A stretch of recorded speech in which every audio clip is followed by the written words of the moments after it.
My creppy neighbor. When I around 12 I lived with my mother in a granny flat. The flat was connected to the old person's house and was built by his son. Let's call the neighbor Harry. There were 3 ways to enter the yard, one being from Harry's backyard, one being by the driveway and the other being on one of the walls, aka the main entrance. The gate at the driveway was broken and we kept Harry's gate blocked.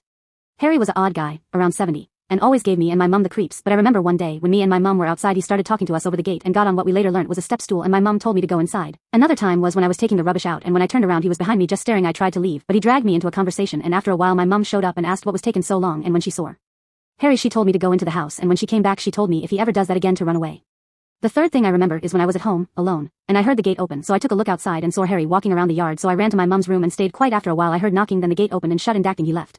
The final issue was when me and my mum were mowing the lawn when I felt I was being watched so I looked up and there was Harry standing near his back door. Our flat was visible from the door, just staring. After a minute my mum realized I was staring at something and looked up and immediately got mad, telling at me to get inside and lock the door. My mum started yelling at him saying, "What are you doing? Go away. Leave us alone. If you keep this up I'm calling the cops." I don't really remember what happened next but after a few months we moved and it was the biggest relief ever.